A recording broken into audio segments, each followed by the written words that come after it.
नमस्कार साथियों, स्वागत है आपका। देखिए यूपीएसआई 2025 इसमें हमारी एक क्लास हो चुकी है। आयकर अधिनियम की क्लास 1 हो चुकी है। आज की जो क्लास है आयकर अधिनियम की पार्ट 2 है। तो चलिए शुरू करते हैं आज की क्लास, जो कि सीधे सीधे आपके पेपर में आने वाले क्वेश्चन है। तो इसमें दिया है पहला आयकर विभाग का नारा। तो इसका नारा है कोस मूलो दंडः। ठीक है, ये पेपर में आ सकता है, तो इसीलिए नारा बहुत इंपॉर्टेंट है। आगे देखिए धारा 237 क्या कहती है? टीडीएस रिफंड प्राप्त करना। टीडीएस की जो फुल फॉर्म है वो मैं पिछली वीडियो में आपको बता चुका हूँ, टैक्स डिडक्टेड एट सोर्स। ठीक है, आगे देखिए धारा 276, इसका मतलब क्या है? कर चोरी के लिए दंड। जो व्यक्ति कर नहीं दे रहा है लेकिन कर के अंतर्गत आता है, तो धारा 276 के अधीन उसको दंडित किया जाएगा। आगे देखिए धारा 208, ये क्या कहती है? Advance tax. ये साल में 4 बार दिया जाता है। ठीक है, ये पेपर में सीधे सीधे बस यही आ सकता है कि एडवांस टैक्स किस धारा के अंतर्गत आता है। बजट डे, जिस दिन बजट पेश किया जाता है उसको बजट डे कहते हैं, जो कि 1 फरवरी है। ठीक है, आगे देखिए टीडीएस आता है धारा 192 से लेकर 206 तक। ठीक है, ये जो आप देख रहे हैं टीडीएस आ रहा है 192 से 206 तक, लेकिन इसमें दिया है टीडीएस रिफंड प्राप्त करना, तो ये आईटीआर है। ठीक है, वो धारा 237 में है। आगे देखिए असेसमेंट ईयर क्या होता है?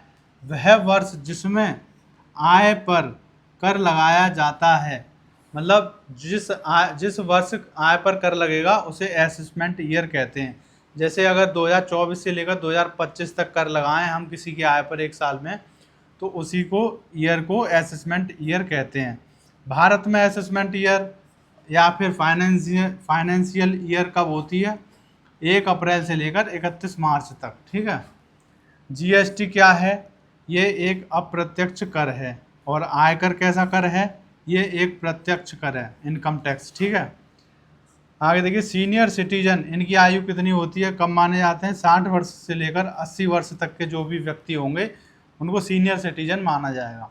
लेकिन सुपर सीनियर सिटीजन किसको कहा जाता है? 80 वर्ष से अधिक वाले। ठीक है, अब देखिए कृषि आय आयकर के अंतर्गत आती है या नहीं आती? तो नहीं आती है। मतलब कृषि की आय पर कोई भी आयकर इनकम टैक्स नहीं लगेगा। जीरो टैक्स का मतलब क्या है? वह टैक्स छूट व कटौती के कारण कोई टैक्स ना लगाना। छूट हो या कटौती हो जिसके कारण किसी पर कोई भी टैक्स ना लगाएं तो उसे जीरो टैक्स कहते हैं। HUF की फुल फॉर्म क्या है? Hindu undivided family. ठीक है, इसकी फुल फॉर्म पूछी जा सकती है। इंडिविजुअल का मतलब क्या है? एक व्यक्ति। ठीक है, ये इनकम टैक्स में यूज होने वाले शब्द हैं कि इंडिविजुअल का मतलब एक व्यक्ति, और कर देने वाले व्यक्ति को क्या कहते हैं? जो व्यक्ति कर देता है उसे एसेस कहते हैं। ठीक है, तो अब देखते हैं आगे।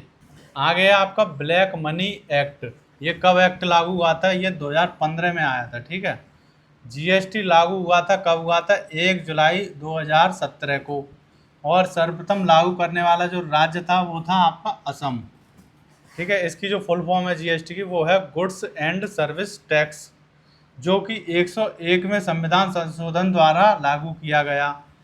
और आर्टिकल अनुच्छेद किस में है ये? तो 279A में है। ठीक है, भारत में कर प्रावधान का प्राथमिक निर्वचन किस पर आधारित है? तो वो शाब्दिक नियम पर आधारित है। शाब्दिक नियम, ये आपको याद रखना है कि किस पे आधारित है? शाब्दिक नियम पे। धारा 64 क्या कहती है? किसी व्यक्ति की आय में पति पत्नी और उसके अवयस्क बच्चे भी शामिल हैं। यदि कोई व्यक्ति कमा रहा है तो उसकी आय केवल उसी की नहीं है, उसकी पत्नी की भी है, और उसके अवयस्क बच्चे जो कि अभी 18 साल के नहीं हुए हैं वो भी शामिल हैं, उनकी आय भी उसी आय में शामिल है। ठीक है, तो ये आयकर अधिनियम आज कंप्लीट होता है, और मिलते हैं अगली किसी बढ़िया टॉपिक के साथ। तब तक के लिए थैंक यू।